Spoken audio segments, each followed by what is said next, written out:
इधर पीएम मोदी को ट्रंप की चिट्ठी आई, उधर मुस्लिम देश के राष्ट्रपति भारत मिलने आ गए। मोदी की दोस्ती के पीछे क्या खेल चल रहा?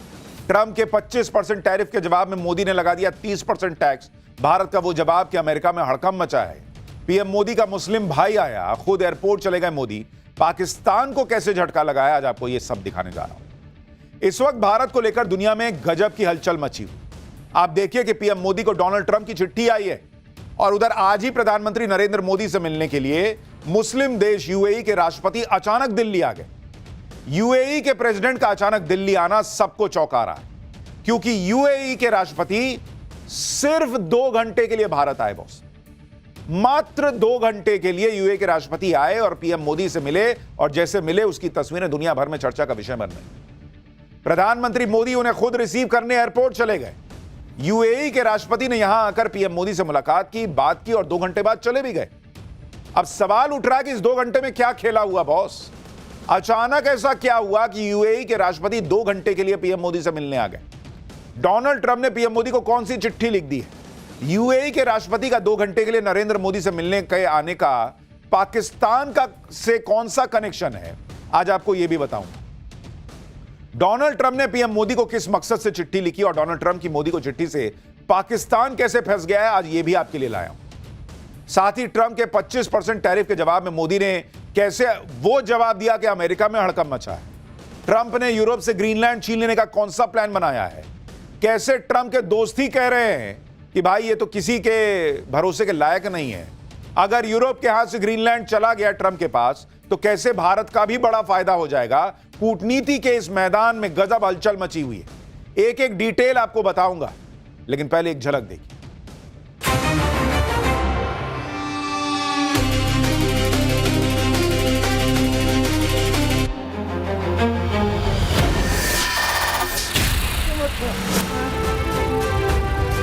If we don't take Greenland, Russia or China will. But one way or the other, we're going to have Greenland. Poland should display zero tolerance for terrorism and not help fuel the terrorist infrastructure in Andhra Pradesh.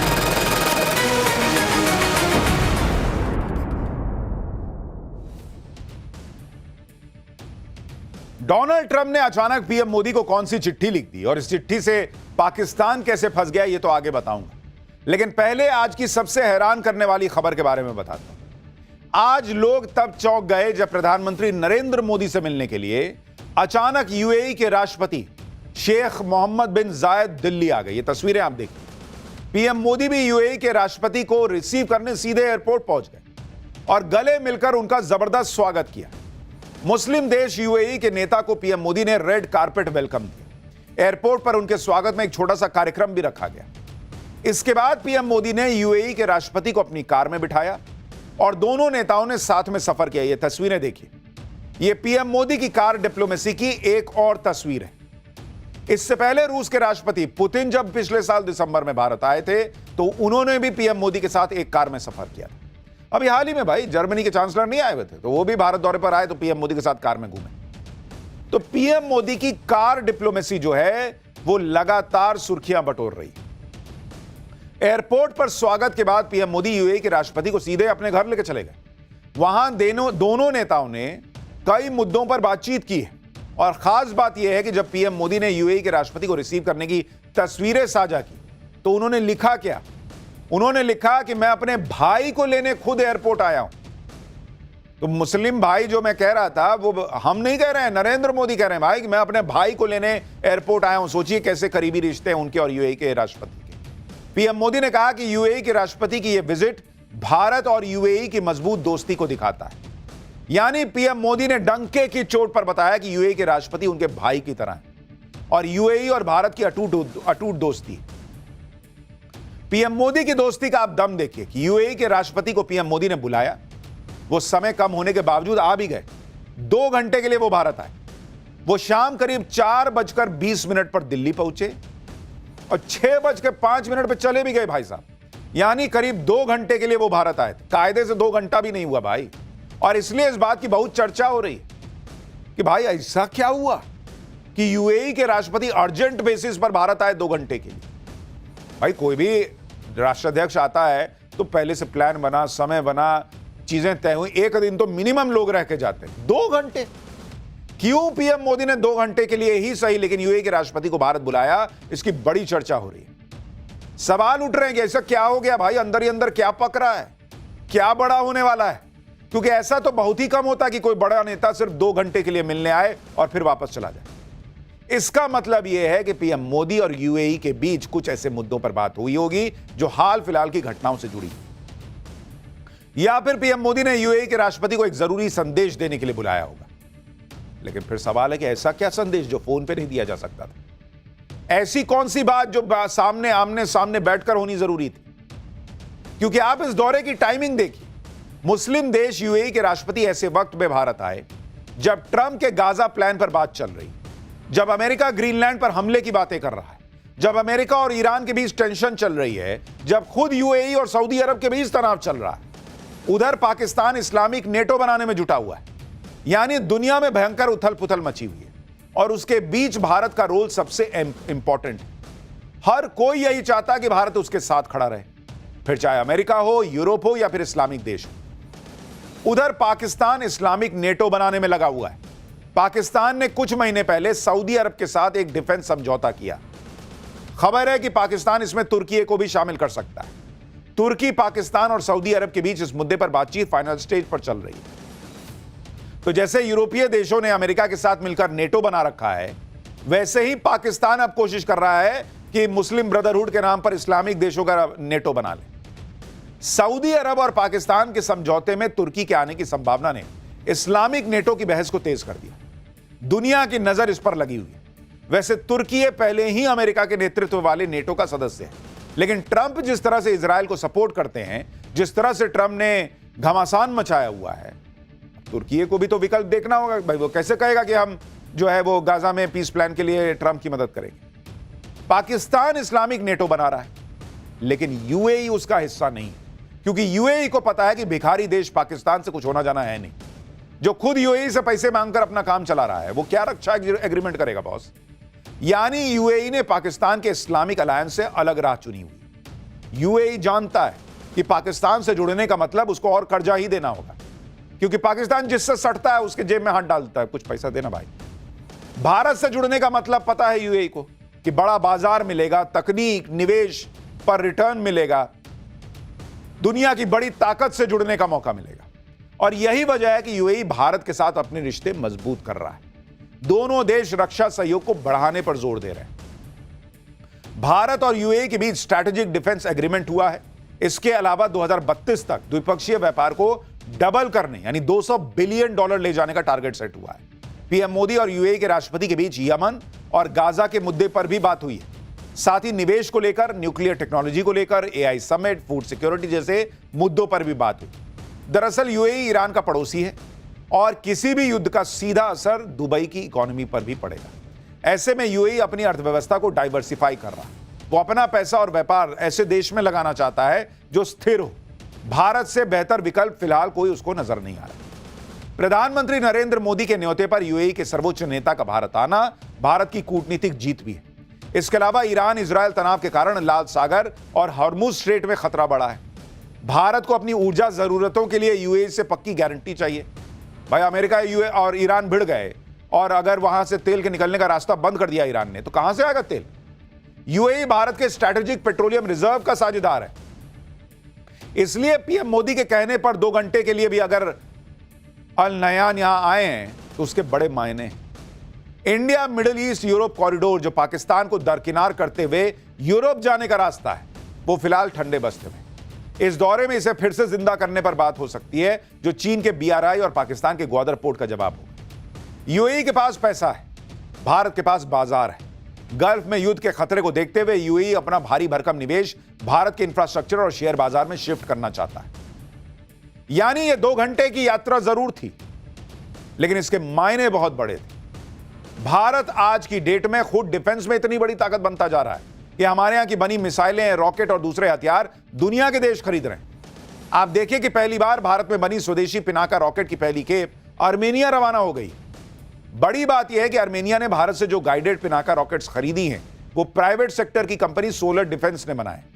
Pinaka rocket का guided system 70 kilometre की range में सटीक निशाना लगाता है।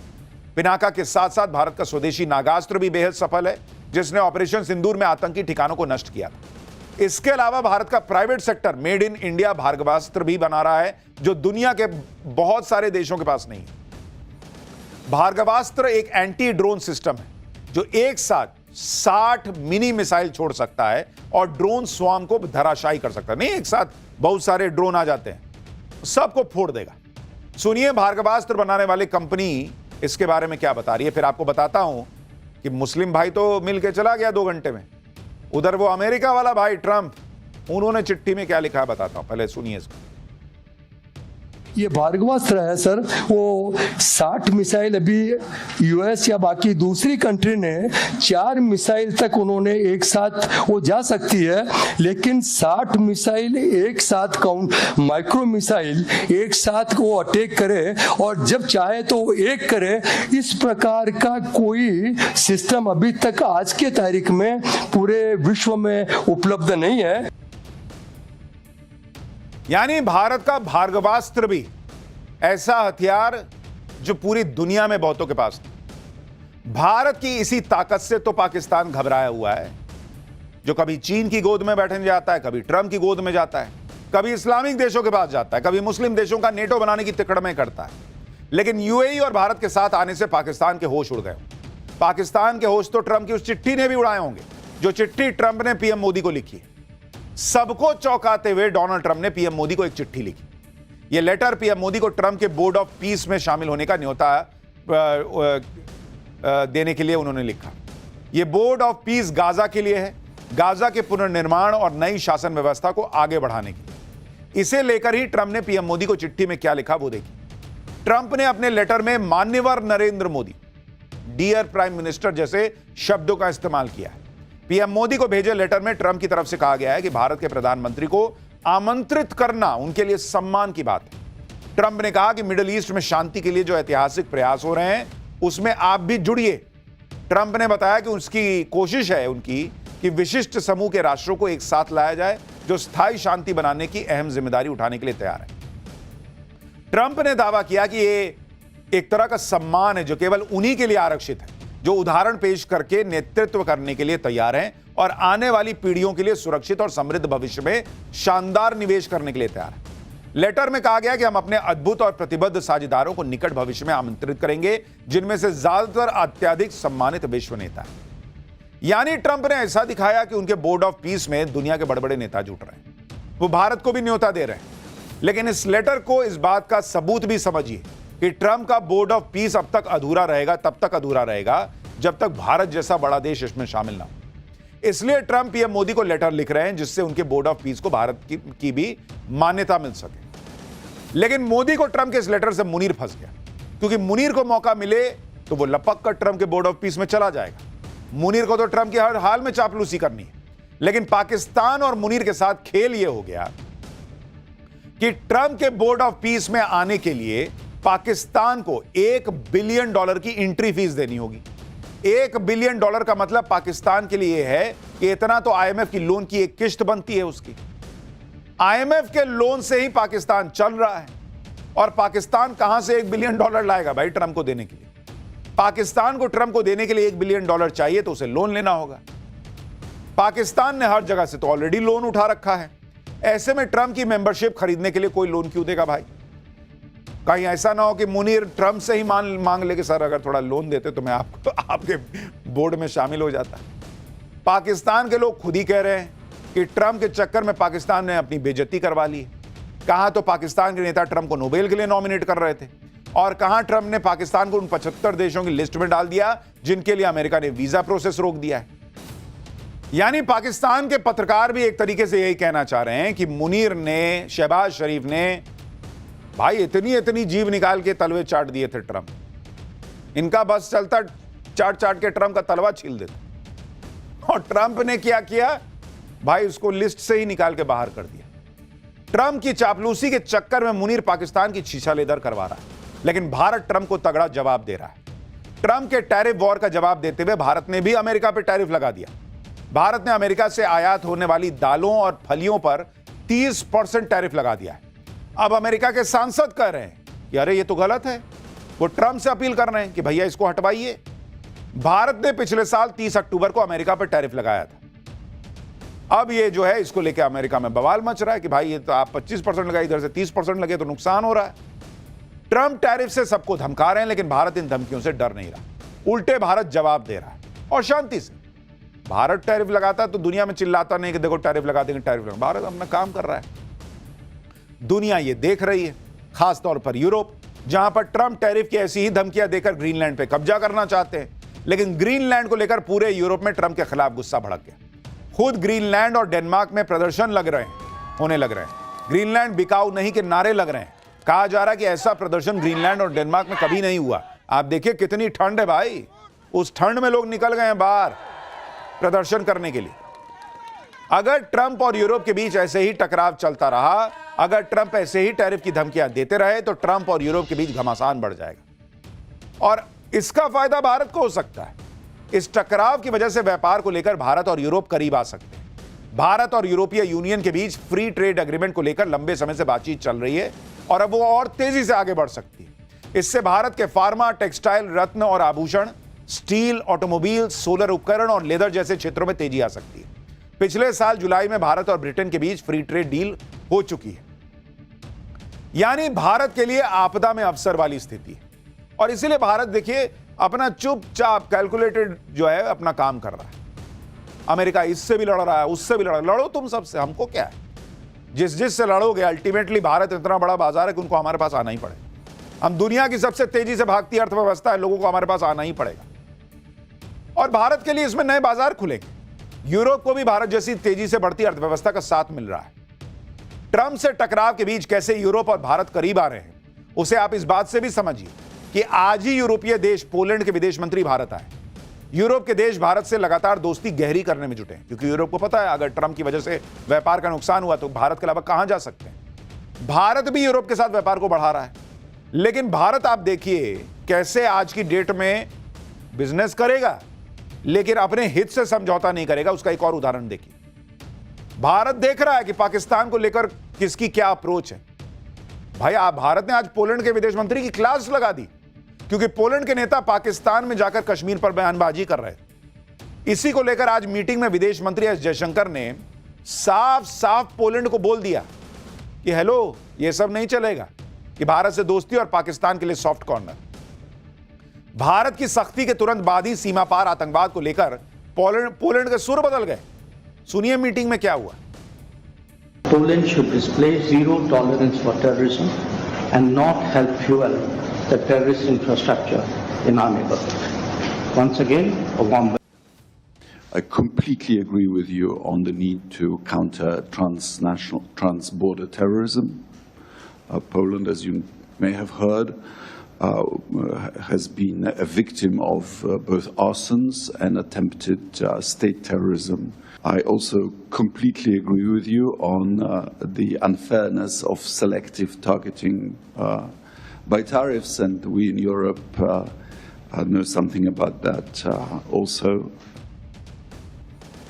Boss ये नया भारत है, देख रहे हैं सामने सामने बैठा के विदेश मंत्री एस जयशंकर ने सुना दिया कि ये सब नहीं चलेगा कि बगल में जाके आतंक को मदद करो, और उसके बाद नेक्स्ट लाइन में बोल दिया कि एक बार फिर से वेलकम है। मतलब दे भी दिए, कह भी दिए, अब बाकी तुम कर रहे हो जो कर रहे हैं, करेंगे, बातचीत तो करते ही रहेंगे। तो नरेंद्र मोदी इस वक्त दुनिया भर की चुनौतियों के बीच भारत को आगे ले जा रहे हैं, लेकिन नरेंद्र मोदी के लिए चुनौतियां सिर्फ देश के बाहर थोड़ी हैं, देश के अंदर भी है भाई। अगला चैप्टर देखिए, पीएम मोदी के संसदीय क्षेत्र वाराणसी में बुलडोजर एक्शन का सच क्या है। मणिकर्णिका घाट पर कौन झूठ फैला रहा है। हिंदुत्व का परचम लहराते मोदी पर एआई वाले फर्जी वीडियो से हमला, राहुल और अखिलेश की टीम पर एक्शन हो गया है क्या।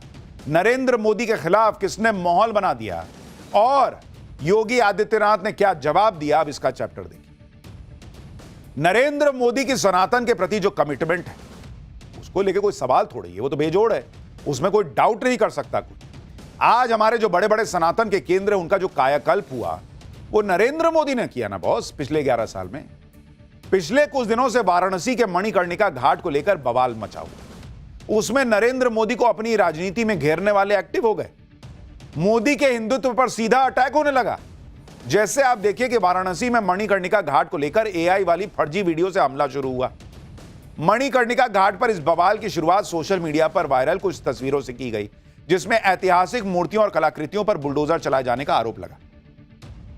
लेकिन मणिकर्णिका घाट को लेकर इस तरह के आरोप जब हदें पार करने लगे तो यूपी के मुख्यमंत्री योगी आदित्यनाथ ने मोर्चा संभाला। उन्होंने मणिकर्णिका घाट को लेकर वायरल किए जा रहे वीडियोज और तस्वीरों को आर्टिफिशियल इंटेलिजेंस यानी एआई से बना हुआ बताया और सनातन के खिलाफ इस तरह की साजिश करने वालों के खिलाफ एक्शन शुरू कर दिया। अब इसके बाद सवाल उठने लगे कि क्या वाराणसी में मणिकर्णिका घाट के नाम पर झूठ फैलाया जा रहा है?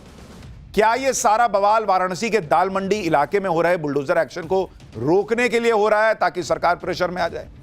क्या यह सारी प्लानिंग पीएम मोदी को उनके संसदीय क्षेत्र में घेरने के लिए की जा रही है? आज पाठशाला में पीएम मोदी के संसदीय क्षेत्र वाराणसी में बुलडोजर एक्शन का सच क्या है आपको दिखाएं।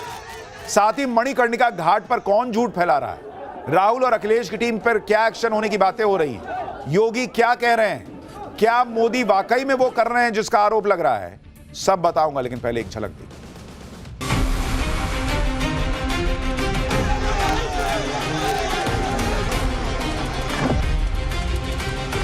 धरती पर किसी राजा ने इतने मंदिर नहीं तोड़े होंगे जितने भारतीय जनता पार्टी ने पौराणिक मंदिरों को तोड़ा है।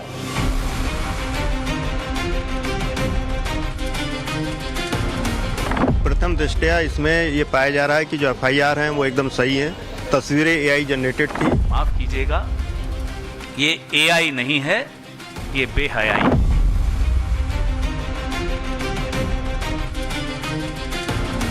मैं चेतावनी दूंगा जो एआई जनरेटेड वीडियो के माध्यम से जनता जनार्दन को गुमराह करके और भड़काने वाली कार्रवाई कर रहे हैं।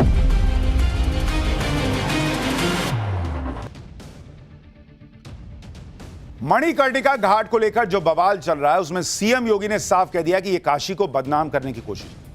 एआई के जरिए वीडियो बनाकर फैलाए जा रहे हैं क्योंकि पीएम मोदी ने हमेशा यह बात की है कि काशी की प्राचीन विरासत को संरक्षित करते हुए ही काशी को दुनिया में नए रूप में पेश किया जाएगा। लेकिन मणिकर्णिका घाट को लेकर यह बातें कही गई कि वहां पर मूर्तियां तोड़ी गई, मंदिर तोड़े गए, इंडी वालों ने अपनी राजनीति शुरू कर दी। मणिकर्णिका घाट को लेकर हो रहे इस बवाल की सच्चाई जानने के लिए टाइम्स नाउ नवभारत की टीम वाराणसी के मणिकर्णिका घाट पहुंची। वहां पर रिनोवेशन के नाम पर हो रही तोड़फोड़ पर हैरान करने वाले सच का पता चला। सोशल मीडिया पर विपक्ष के कुछ नेताओं ने और कुछ लोगों ने कुंभा महादेव के टूटे मंदिर का वीडियो शेयर किया। मंदिर के दाईं तरफ मलबे का ढेर दिखाया गया। मंदिर के बाहर विराजमान नंदी के मूर्ति के टूटे पत्थरों से घिरे दिखाने का भी उनको भी टूटे हुए पत्थरों से घिरा हुआ दिखाया गया और मंदिर के अंदर अंधेरा दिखाया गया। हमारी पड़ताल में ये दावे गलत साबित हुए। कुंभा महादेव का मंदिर पूरी तरह सही सलामत मिला। मंदिर में पहले की तरह पूजा हो रही है। नंदी भी मंदिर के बाहर पहले की तरह विराजमान है। कुंभा महादेव मंदिर पर ग्राउंड जीरो से हमारे सहयोगी की यह रिपोर्ट देखिए। और हम आपको दिखाने की कोशिश कर रहे हैं कि ये मंदिर जो है वो पूरी तरीके से सुरक्षित है। चाहे आप ये मंदिर का ये गर्भगृह देख सकते हैं या फिर जो ये पिलर है जो नागर शैली में इसको बनाया गया है, ये सब कुछ सुरक्षित है। जबकि सोशल मीडिया पर क्या जो तस्वीरें हैं वो क्या हैं वो भी हम आपको दिखाने की कोशिश करें तो आप ये तस्वीरें देखिए कि जिसमें ये साफ तौर पर यह दिखाया गया है कि जो मंदिर का एक जो सिरा है वो बिल्कुल ध्वस्त हो चुका है, यानी उसको तोड़ दिया गया है। सामने अगर हम आपको दिखाएं तो ये नंदी है वो पूरी तरीके से विराजमान है और इनके ऊपर बाकायदे माला भी चढ़ा हुआ है। अब आप सोचिए कि काशी में इतना काम हो रहा है, वाराणसी की तस्वीर नरेंद्र मोदी ने बदल दी और अब वहां पर अगर एक नया प्रोजेक्ट चल रहा है तो उसको लेकर झूठ फैलाया जा रहा है। भाई हमारे कैमरे पर है मंदिर, साफ दिख रहा है मंदिर और टूटा हुआ नहीं है मंदिर। तो फिर जिन लोगों ने वो वीडियो डाले वो कहां से आया वीडियो? मणिकर्णिका घाट को लेकर फैलाए जा रहे इसी तरह के दावों की सच्चाई जानने के लिए सीएम योगी आदित्यनाथ भी खुद वाराणसी पहुंचे और एआई की मदद से लोगों को गुमराह करने वालों को अंजाम भुगतने की चेतावनी दे डाली। सुनिए सीएम योगी ने क्या कहा। और मैं चेतावनी दूंगा जो एआई जनरेटेड वीडियो के माध्यम से जनता जनार्दन को गुमराह करके और भड़काने वाली कार्रवाई कर रहे हैं। मुझे लगता है कि सरकार एक तरफ जन भावनाओं का सम्मान करेगी, लेकिन कोई भी ऐसी भड़काने वाली कार्रवाई जो जन भावनाओं के साथ खिलवाड़ करने वाली होंगी और लोगों को भड़काने वाली होंगे उसको भी स्वीकार नहीं करेगी। यानी योगी आदित्यनाथ ने भी क्लियर कर दिया कि झूठ फैलाइएगा तो फिर छोड़ा नहीं जाएगा। मणिकर्णिका घाट को लेकर सीएम योगी की चेतावनी के साथ ही पुलिस प्रशासन भी एक्शन में आ गया। एआई की मदद से मणिकर्णिका घाट को लेकर फर्जी वीडियो वायरल करने वालों के खिलाफ एफआईआर दर्ज कर ली गई। इस एफआईआर में आम आदमी पार्टी के सांसद संजय सिंह, बिहार के पूर्णिया से निर्दलीय सांसद पप्पू यादव और कांग्रेस नेता जसविंदर कौर समेत 8 लोगों को आरोपी बनाया गया। सोशल मीडिया पर वायरल हो रहे दूसरे फर्जी वीडियोस की पहचान कर उन्हें वायरल करने वालों की भी जानकारी जुटाई जा रही है। सुनिए कुंभा महादेव मंदिर के वायरल किए जा रहे वीडियो और तस्वीरों पर वाराणसी के पुलिस कमिश्नर ने क्या कहा। कुल इसी को लेकर के यहाँ पर 8 एफआईआर दर्ज हुई थी कि जिसमें कुंभा महादेव मंदिर इसको क्षतिग्रस्त होना और उसको मलबे से ढका होना दिखाया गया था। इसका इन्वेस्टिगेशन के दौरान आज यहाँ का स्थलीय निरीक्षण किया गया है और प्रथम दृष्टया इसमें ये पाया जा रहा है कि जो एफआईआर हैं वो एकदम सही है। तस्वीरें एआई जनरेटेड थी और किसी गलत भावना से लोगों को भड़काने के लिए, लोगों की धार्मिक भावनाओं को आहत करने के लिए इस तरह के फोटोग्राफ्स जो हैं लोगों ने सोशल मीडिया पर डाले। सीएम योगी ने मणिकर्णिका घाट को लेकर झूठ फैलाने वालों की सच्चाई सामने लाने का दावा किया तो इसको लेकर बवाल कर रहे इंडी के नेताओं में आग लग गई। कांग्रेस में भी मल्लिकार्जुन खड़गे से लेकर प्रियंका वाड्रा तक तमाम नेता मणिकर्णिका घाट पर हो रहे बवाल के बहाने पीएम मोदी और बीजेपी को घेरने में जुट गए। ऐसे में कांग्रेस ने योगी सरकार के एक्शन को मामले का खुलासा करने वालों पर एक्शन लेने का आरोप लगा दिया उन पर। कांग्रेस प्रवक्ता पवन खेड़ा ने कहा कि ये एआई नहीं बेहयाई है। सुनिए पवन खेड़ा। वाराणसी में देवी अहिल्याबाई होलकर जी का कैसे मूर्ति को तोड़ा गया और मुख्यमंत्री आकर एफआईआर करा रहे हैं उन लोगों पर जो उस बात का खुलासा करते हैं, कहते हैं साहब ये एआई है। माफ कीजिएगा, ये एआई नहीं है, ये बेहयाई है। मणिकर्णिका घाट को लेकर एआई की मदद से झूठ फैलाने के आरोप में आम आदमी पार्टी के सांसद संजय सिंह और बिहार के पूर्णिया से निर्दलीय सांसद पप्पू यादव पर भी एफआईआर हुई है। संजय सिंह ने भी उसी कुंभा महादेव मंदिर में तोड़फोड़ का वीडियो ट्वीट किया था जो आज हमारी पड़ताल में पूरी तरह सही सलामत नजर आया। लेकिन संजय सिंह अब भी मणिकर्णिका घाट में मूर्तियों को तोड़े जाने के दावे पर कायम है। उन्होंने घाट में मूर्ति तोड़ने वालों के खिलाफ केस दर्ज करने की बात कही। वहीं पप्पू यादव ने योगी सरकार के एक्शन को सवाल उठाने वालों को डराने की कोशिश बताया। सुनिए दोनों को एक बार। अब पप्पू यादव कभी दुनिया में डरा है क्या? आप डराओगे पप्पू यादव को? आप हिम्मत है तो बाबाओं पर क्यों नहीं किए? शंकराचार्य पर क्यों नहीं किए? सुमित्रा महाजन पर क्यों नहीं किए? तो हमने क्या इस लोकतंत्र में आप हमारे फंडामेंटल राइट को खत्म कर दोगे?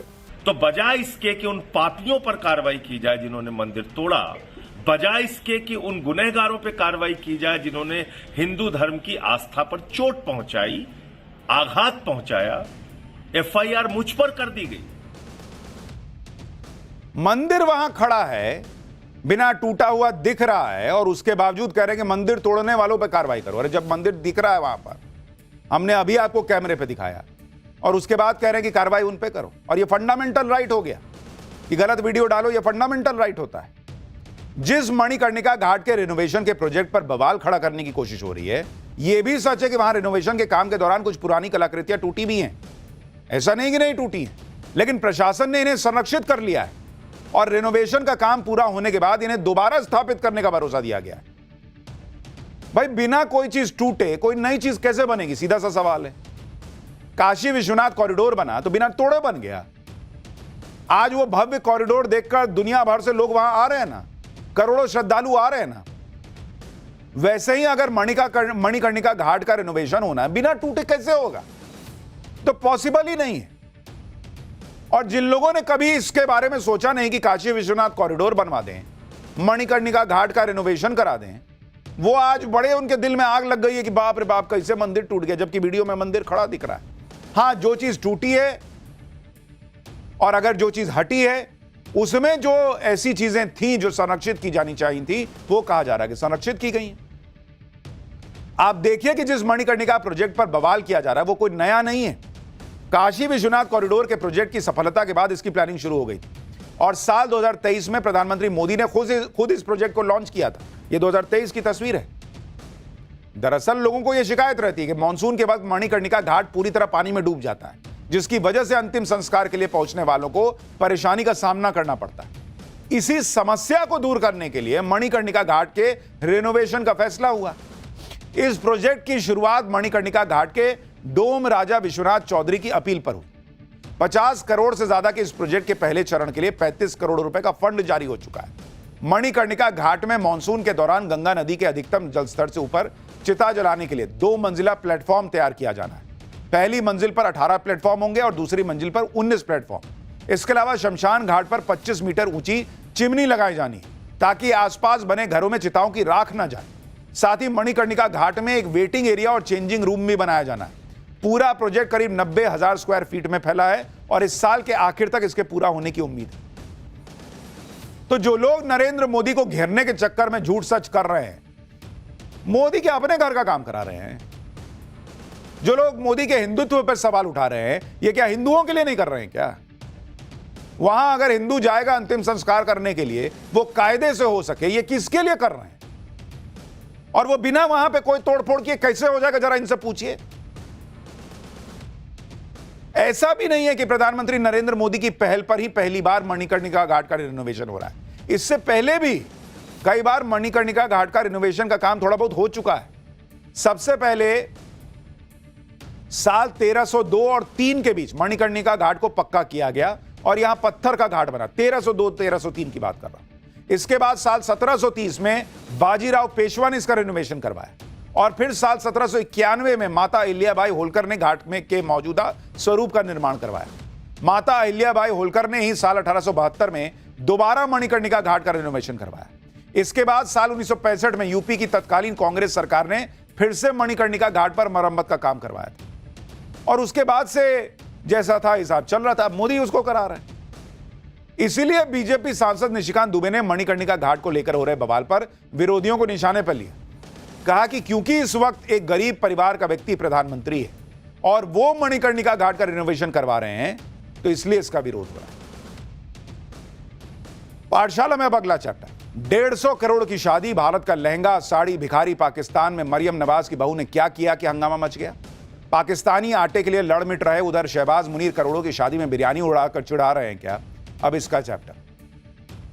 पाकिस्तान में इस वक्त एक ऐसी शादी की बड़ी चर्चा है जिसमें 150 करोड़ रुपए उड़ा दिए गए। यहां पाकिस्तान की पब्लिक को खाने के लाले पड़े। उधर पाकिस्तान के नेता करोड़ों की शादी में बिरयानी उड़ा रहे हैं। जिस शादी को लेकर भयंकर बवाल मचा है, वो शादी पाकिस्तान के पूर्व प्रधानमंत्री नवाज शरीफ के परिवार में हुई। नवाज शरीफ की बेटी मरियम नवाज के बेटे की लाहौर में धूमधाम से शादी हुई। मरियम नवाज ने अपने बेटे की शादी में दिल खोल के खर्चा कर दिया, लेकिन इस शादी को 24 घंटे भी नहीं बीते और पाकिस्तान में इस शादी पे बवाल मच गया। पाकिस्तान की जनता शहबाज शरीफ के परिवार के शाही ठाट बाट, शादी में बेहिसाब खर्चे और मरियम नवाज की बहू का लहंगा देख के बौखलाई हुई। भाई, जिस पाकिस्तान में लोग आटे की बोरी के लिए लड़ मर जा रहे हैं, वहां 150 करोड़ की शादी होगी तो लोग नहीं चिढ़ेंगे।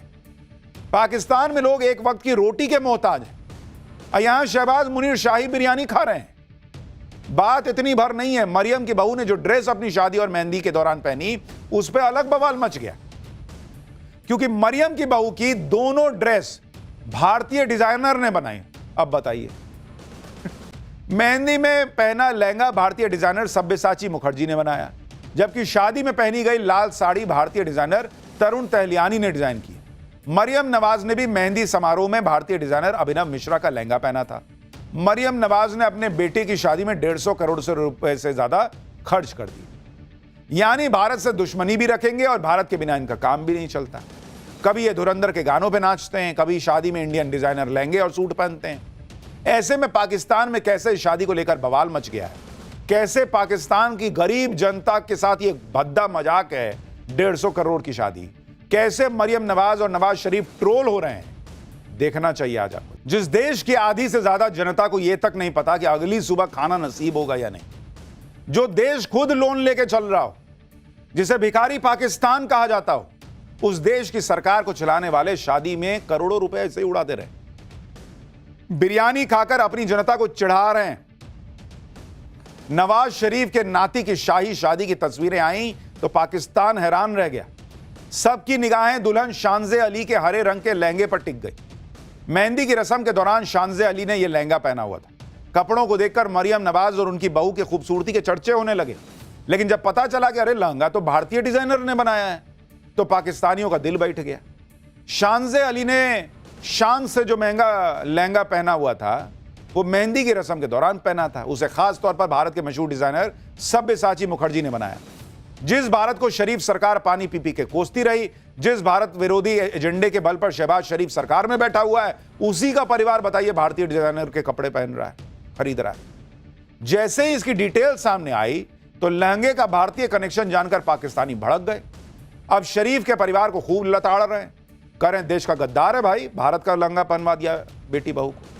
सब्यसाची का यह लहंगा उनके न्यू वर्ल्ड ब्राइडल कलेक्शन का हिस्सा है, जिसके शानज़े अली के पहनने के बाद से बवाल मचा है। हालांकि दुल्हन ने ओरिजिनल पीस में बदलाव करके इसे पहना था।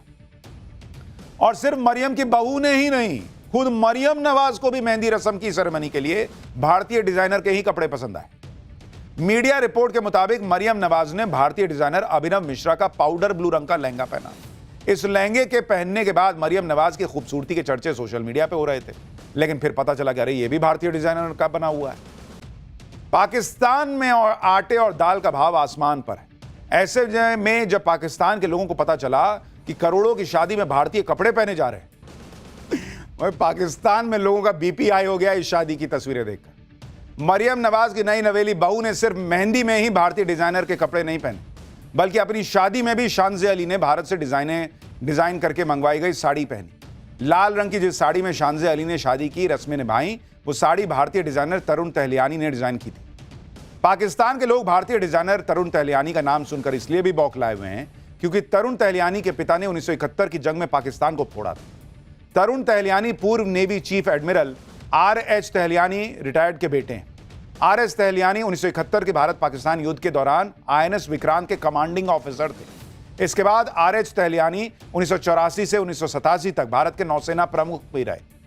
अब पाकिस्तानी भड़क गए कि भाई एक तो भारतीय डिजाइनर, ऊपर से जिसके पिताजी ने हमको फोड़ा उससे कपड़ा मंगवा रहे हैं, उससे कपड़ा डिजाइन करवा के पहन रहे हैं। बताया जा रहा है कि मरियम नवाज ने अपने बेटे की शादी में 150 करोड़ रुपए खर्च किए। करोड़ों की शाही शादी में मेहमान नवाजी भी जबरदस्त हुई। 800 लोगों के खाने पीने का इंतजाम था। मेन्यू में ऐसे ऐसे पकवान थे जिनका नाम पाकिस्तानियों ने सुना भी नहीं होगा। शाही शादी में असीम मुनीर और शहबाज शरीफ भी पहुंचे थे। दोनों को इस शादी में दावत उड़ाते हुए भी देखा गया। शादी से पहले वेडिंग शूट भी हुआ। दूल्हा और दुल्हन ने अलग अलग पोज में शूट करवाया, जिसका वीडियो भी रिलीज किया। इस वीडियो को देखकर पाकिस्तानियों के गुस्से के 7वें आसमान पर पहुंचने को समझा जा सकता है। बताया जा रहा है कि जहां पर शादी का कार्यक्रम हुआ वो कोई रिजॉर्ट या होटल नहीं, वो तो नवाज शरीफ का महल है। शादी की रस्में जिसमें मेहंदी, बारात, वलीमा, ये सारे कार्यक्रम नवाज शरीफ के महल जाती उमरा में हुए। यहां कई दिनों तक ऐसे ही जश्न चलता रहा। पाकिस्तान में कैसे अपनी ही सरकार और नवाज शरीफ को ट्रोल किया जा रहा है, सोशल मीडिया पर लोग कैसे कैसे कमेंट लिख रहे हैं, आप देखिए। मरियम नवाज की बहू ने भारतीय डिजाइनर की ब्राइडल ड्रेस पहनी थी, वही जिसने पाकिस्तान पर हमला किया और कई मासूमों को मार डाला। PMLN पाकिस्तान की सबसे बड़ी दुश्मन है, गद्दार है।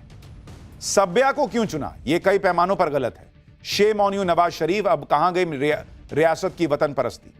लोग लिख रहे हैं कि भारतीय डिजाइनर को चुनकर हमें फिर से शर्मिंदा मत करो। मरियम नवाज के बेटे जुनैद की यह दूसरी शादी। इससे पहले जुनैद की पहली शादी 2021 में हुई थी। यह शादी लंदन में हुई थी और उस वक्त भी शादी की खूब चर्चा हुई थी, क्योंकि तब भी शादी में बेहिसाब खर्चा हुआ था। ऐसा शाही इंतजाम और भारतीय डिजाइनर्स के कपड़ों को देखकर नवाज शरीफ के परिवार को जमकर ट्रोल किया जा रहा है। लोग कह रहे हैं कि हमें देशभक्ति का पाठ पढ़ाने वाले खुद भारतीय ब्रांड चुन रहे हैं। लेकिन मरियम नवाज पर तो अंबानी जैसी शाही शादी करने का जुनून सवार था। अब देखिए, जिन भारतीय डिजाइनरों को चुना गया उन्होंने अंबानी समेत कई भारतीय सेलिब्रिटीज के लिए कपड़े डिजाइन किए। सब्यसाची मुखर्जी ने अनंत अंबानी की बारात के लिए कस्टम शेरवानी बनाई थी। सब्यसाची मुखर्जी ने अनुष्का शर्मा, दीपिका पादुकोण, प्रियंका चोपड़ा, कैटरीना कैफ और बिपाशा बसु की शादी के आउटफिट्स तैयार किए थे। जबकि तरुण तहलियानी ने अनंत अंबानी की शादी में कुछ खास फंक्शन के लिए कपड़े बनाए थे। रकुल प्रीत सिंह और जैकी भगनानी ने अपनी शादी में तरुण तहलियानी के आउटफिट्स ही पहने थे। तो उनको पाकिस्तानियों को लगा होगा कि क्या करें ऐसा कि थोड़ा रॉयल लगे, तो भाई भारतीय डिजाइनर से डिजाइन करवाते हैं ताकि हमको भी लगे कि हमारे पास थोड़ा पैसा है। लेकिन पैसा तो खर्च हो गया। अब पब्लिक जबानी खर्च कर रही है, खूब गाली दे रही है। खैर, पाठशाला में अब अगली क्लास का वक्त हो गया। होटल में बंद शिंदे के पार्षद, उद्धव अपना मेयर बनाने के जुगाड़ में। मुंबई में मोदी फडणवीस का प्लान तैयार है क्या? उद्धव और राज ठाकरे का पैकअप होने के पहले आखिरी दाव। मुंबई में क्या गजब हो रहा है अब आपको दिखाता हूं। बीएमसी चुनाव में बीजेपी गठबंधन को शानदार जीत मिली, लेकिन अभी तक मेयर का चुनाव नहीं हो पाया। बीजेपी और एकनाथ शिंदे को मिलकर मेयर का सिलेक्शन करना है, लेकिन मेयर चुनाव का मामला अब होटल पॉलिटिक्स तक पहुंच चुका है। एकनाथ शिंदे ने अपने सभी पार्षदों को होटल भेज दिया है। इधर सीएम फडणवीस दावोस चले गए और उद्धव ठाकरे अलग खेला करने की बातें कर रहे हैं, नए नए दावे ठोक रहे हैं। चुनाव जीत नहीं पाए, अब कह रहे हैं कि मेरा मेयर बन सकता है। आप देखिए कि बीएमसी के मेयर के लिए किस तरह से रस्साकशी चल रही है। उद्धव ठाकरे कह रहे हैं कि वो भी मेयर की रेस में है। कौन से हिसाब से बॉस? पब्लिक ने आपको रेस से बाहर कर रखा है। उद्धव ठाकरे का देवा वाला बयान हलचल मचा रहा है। संजय राउत कह रहे हैं कि टाइगर अभी जिंदा है। इधर एकनाथ शिंदे बीएमसी के लिए 2 फॉर्मूले लाए हैं। फडणवीस ने अलग प्लान तैयार कर रखा है। यानी बीएमसी चुनाव के नतीजे तो आ गए, लेकिन मारामारी खत्म नहीं हुई है बॉस। बयानबाजी फुल चल रही है, मजेदार घटनाएं हो रही हैं, ऐसे ऐसे दावे हो रहे हैं कि पब्लिक हैरान है कि बहुमत तो महायुति को मिला, उद्धव ठाकरे का मेयर कैसे बन रहा है भाई, जो उद्धव ठाकरे दावा कर रहे हैं। वहां क्या हो रहा है सब दिखाऊं, उससे पहले जरा एक ट्रेलर देख लीजिए।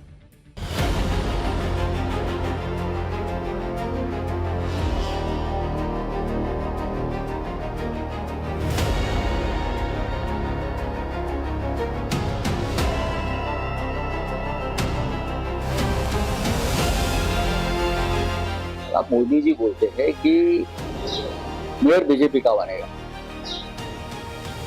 लेकिन कैसे बनेगा ये बोल। हम लोग है ना अभी भी, जिंदा है टाइगर। संजय राउत जैसे जो महा अल्हड़ बेवकूफ टाइप के लोग हैं, वो इस तरह के दिन में सपने देखते हैं। मुंबई में मेयर पद की रेस वैसे तो बहुत सिंपल है। बहुमत महायुति को मिला हुआ है। BJP plus Shiv Sena plus Ajit Pawar की जो एनसीपी है, ये तीनों आराम से बीएमसी में मेयर बना देंगे और मेयर पद के लिए भी पहले से तय फॉर्मूले पर काम होगा। यानी सब कुछ सही चल रहा है। लेकिन अचानक मुंबई की राजनीति में हलचल तब तेज हो गई जब एकनाथ शिंदे ने अपने पार्षदों को इकट्ठा किया और होटल चल दी। उद्धव की पार्टी कह रही है कि शिंदे को डर लग रहा है कहीं बीजेपी एकनाथ शिंदे की पार्टी को ही ना तोड़ दे। संजय राउत ने कहा कि हमारे पास भी कुछ आंकड़े हैं। संजय राउत ने कहा कि बीजेपी के पास अकेले बहुमत नहीं है। मोदी जी ने बीजेपी का मेयर बनाने की बात कही, लेकिन कैसे बनाएंगे। यानी एकनाथ शिंदे ने अपने पार्षदों को होटल में जमा किया। मुंबई में कयासों का दौर शुरू हो गया। नए नए दावे, प्लानिंग सब होने लगी। संजय राउत तो कह रहे हैं कि हमारे पास कुछ नंबर है और हम भी चैलेंज कर सकते हैं क्योंकि टाइगर अभी जिंदा है। ये अभी टाइगर बिल्ली में ही फंसे हुए हैं। सुनिए जरा इनको। बीजेपी वाले उनकी मेयर की बात करते हैं। एकनाथ शिंदे के पास पूरे 30 नगर सेवक नहीं है कॉर्पोरेटर, वो उनकी मेयर की बात करते हैं। अब जिनको बनाना है वो बना लेंगे। हम लोग है ना अभी भी, जिंदा है टाइगर। अभी भी शिवसेना के पास और उनके साथियों के पास एक ऐसा आंकड़ा है जो उनको चैलेंज कर सकता है। लेकिन कभी कभी मजा भी लेना चाहिए ना, तो ये मजा लेने की बात चल रही है हमारे। पब्लिक ने इनसे इतने मजे लिए कि विधानसभा में पहले हराया, फिर उसके बाद बीएमसी में हराया, अलग अलग निकायों में निकाय चुनाव में हरा दिया। इनसे पब्लिक मजे ले रही है, इनको दूसरे से मजे लेने। इधर बीएमसी मेयर को लेकर उद्धव ठाकरे का भी एक बयान बड़ी चर्चा में। बीएमसी चुनाव में हार के बाद भी उद्धव ठाकरे अपना मेयर देखना चाहते हैं। उद्धव ठाकरे ने कहा कि हम भी चाहते हैं कि बीएमसी में हमारा मेयर हो। चाहने से क्या होता है बॉस, करेंगे। हालांकि हम उस नंबर तक नहीं पहुंच पाए। अगर देवा ने चाहा कि हमारा कैंडिडेट मेयर बने तो ऐसा जरूर होगा। उद्धव ठाकरे का यह बयान इसलिए वायरल हुआ क्योंकि सीएम देवेंद्र फडणवीस को देवा भाऊ बुलाते हैं। हालांकि उद्धव ने यह भी साफ कर दिया था कि देवा से उनका मतलब ईश्वर से था, लेकिन फिर भी लोगों को चर्चा करने का मौका तो मिल ही गया। लेकिन मेरे साथ इंटरव्यू में ऑलरेडी देवेंद्र फडणवीस कह चुके हैं कि भैया उद्धव ठाकरे के लिए दरवाजे बंद है, बाहर से कुंडी लगी हुई। उद्धव ठाकरे और संजय राउत जैसे लोग अभी भी सपने देख रहे हैं कि हो सकता है कुछ खेला हो जाए। उधर महायुति में भी ऐसी खबरें आ रही हैं कि जो बीएमसी मेयर के चुनाव को मुश्किल बना रही। चर्चा है कि एकनाथ शिंदे ने मेयर पद के लिए 50-50 वाला फॉर्मूला बनाया है। यानी बीएमसी में 2.5 साल बीजेपी का मेयर, 2.5 साल शिंदे का मेयर। और इसी फॉर्मूले को अमल में लाने के लिए शिंदे ने अपने पार्षदों को होटल में जमा कर दिया। हालांकि एकनाथ शिंदे की पार्टी इन सारी बातों को सिर्फ अफवाह बता रही। शिंदे वाली शिवसेना का कहना है कि पार्षदों को ट्रेनिंग देने के लिए होटल में रखा गया है। हमारे पार्षदों के टूटने का कोई खतरा ही नहीं है। बीएमसी में महायुति का मेयर बनेगा, यह पहले से तय है। उद्धव ठाकरे और संजय राउत सपना देख रहे हैं। शिवसेना के नेता संजय निरुपम तो कह रहे हैं कि मेयर पद को लेकर कोई टेंशन है ही नहीं भाई। संजय राउत जैसे नेता अफवाह फैला रहे हैं। सुनिए क्या कह रहे हैं। महाराष्ट्र और मुंबई में एक बार फिर से होटल पॉलिटिक्स शुरू हो गई है और हम इस समय मुंबई के बांद्रा स्थित ताज लैंड्स एंड होटल के बाहर खड़े हैं, जहां पर इस समय एकनाथ शिंदे की शिवसेना के सभी 29 कॉरपोरेटर पहुंच चुके हैं।